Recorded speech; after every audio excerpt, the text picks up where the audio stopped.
Assalamualaikum warahmatullahi wabarakatuh. Sobahul khair ayuhat tolabah. Kaifa asbahtum?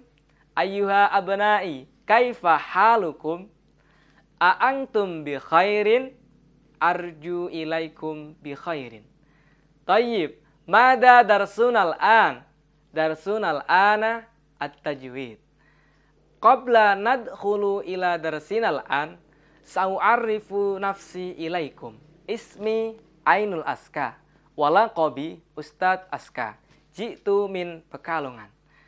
Tashilan li wa tafhiman lakum atakallam bil lughatil Indonesia. Untuk memudahkan Ustadz menyampaikan materi dan juga untuk memudahkan kalian memahami pelajaran hari ini, Ustadz akan memakai bahasa Indonesia. Tayyib. Pelajaran kita hari ini adalah tajwid. Pada minggu yang kemarin, kita sudah belajar mengenai metode qiraatul Quran dalam ilmu tajwid. Yaitu ada dua macam cara. Yang pertama, murottalah. Dan yang kedua, mujawwadah. Murottalah adalah membaca Al-Quran dengan kaidah tajwid, panjang pendeknya sesuai, baik dan juga benar. Sedangkan mujawwadah ialah membaca Al-Quran dengan nada atau lagu, seperti yang dibaca para qori-qori pada MTQ. Naam, nabda darsana bi qiraatil basmalah. Bismillahirrahmanirrahim. Thayyib, mari kita praktikkan metode qiraatul Quran murottalah. Ikuti bacaan Ustadz setelahnya. A'udzu billahi minasyaitonir rajim. Wahid isnani salasa. Bismillahirrahmanirrahim. Wahid isnani salasa. Alam tara kaifa fa'ala rabbuka bi ashabil fil. Wahid isnani salasa. Alam yaj'al kaidahum fi tadlil. Wahid isnani salasa. Wa arsala alaihim tayran ababil. Wahid isnani salasa. Tarmihim bihijaratim min sijil. Wahid isnani salasa. Faja'alahum ka'asfim ma'kul. Tafadhal. Wahid isnani salasa. Oke, tadi adalah bacaan qiraatul Quran dengan metode murottalah, yaitu membaca Al-Quran dengan kaidah tajwid yang sesuai panjang pendeknya dengan baik dan benar. Materi hari ini, kita akan belajar ilmu tajwid tentang hukum bacaan nun sukun atau tanwin. Ada yang sudah paham?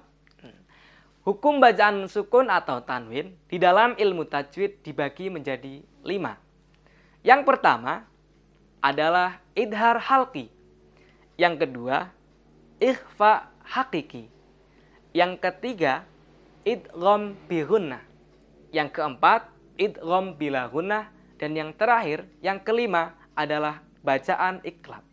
Kita akan mempelajari, akan mengulas satu persatu dari hukum bacaan nun sukun atau tanwin. Yang pertama, hukum bacaan nun sukun atau tanwin idhar halqi. Idhar halqi ialah apabila ada nun sukun atau tanwin bertemu dengan huruf hamzah, ha, kho, ain, ghin, ha. Idhar halqi, cara membacanya harus dengan jelas dan juga terang. Ustadz kasih contoh bacaan idhar halqi. Min khalqi. Min khalqi. Nah, nun sukun pada bacaan tersebut dibaca jelas dan terang. Tidak boleh dibaca dengung. Min khalqi, tidak boleh. Ataupun samar. Min khalqi, tidak boleh. Tapi dengan jelas dan terang. Min khalqi. Nah, fahimtum? Kita ingat lagi, idhar halqi ialah apabila ada nun sukun atau tanwin bertemu dengan huruf hamzah, ha, kha, ain, ghin, dan ha. Oke.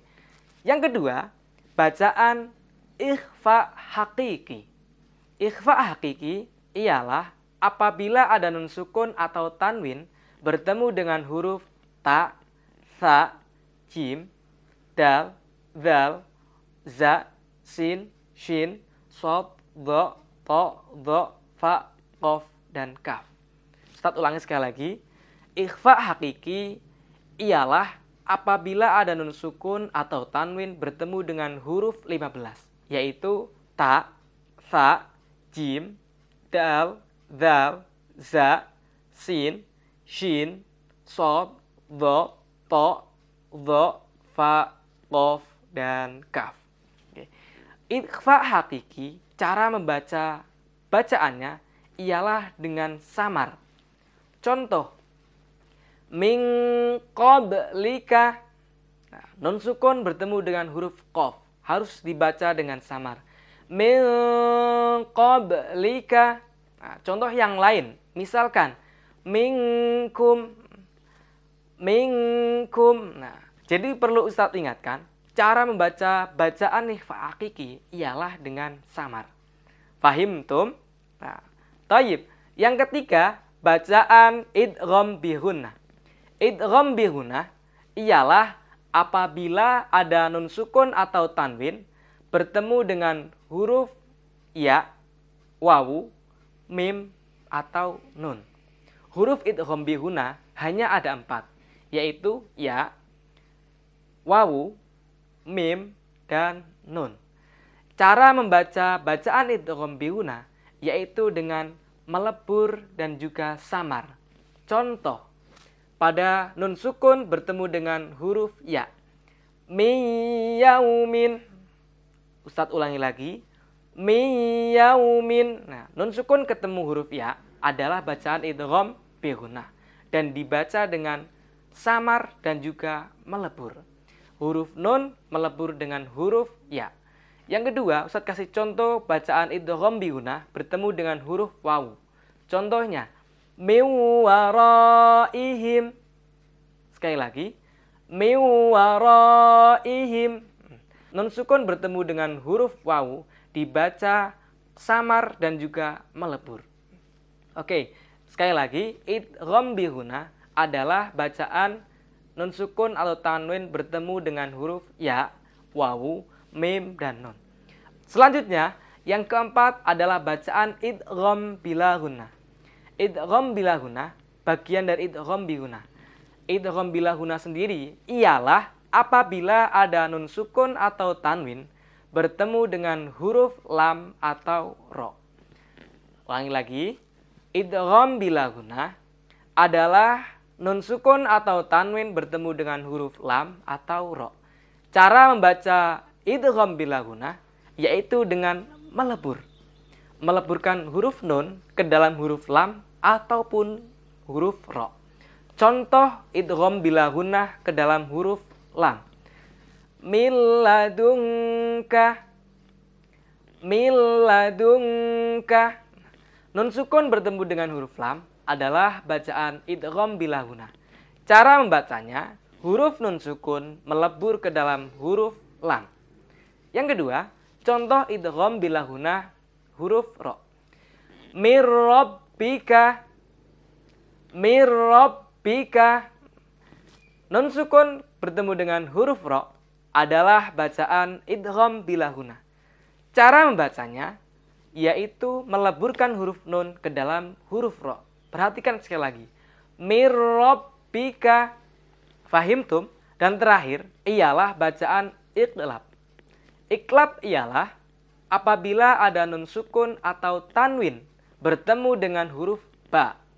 Huruf iqlab hanya ada 1, yaitu huruf ba. Nun sukun atau tanwin bertemu dengan huruf ba. Cara membaca bacaan iqlab ialah dengan membalikkan huruf nun ke dalam huruf mim. Contoh, mim ba'di. Nah, di situ ada lafadz mim ba'di nun sukun bertemu dengan huruf ba. Cara membacanya ialah membalikkan huruf nun ke dalam huruf mim. Maka dibaca menjadi mim ba'di. Fahim tum? Nah, demikian tadi adalah bacaan hukum nun sukun atau tanwin yang terdiri dari 5 bacaan. Mungkin cukup sekian yang bisa Ustadz sampaikan. Semoga kalian bisa belajar di rumah dengan semangat. Jangan lupa jaga kesehatan. Sekian. Wassalamualaikum warahmatullahi wabarakatuh.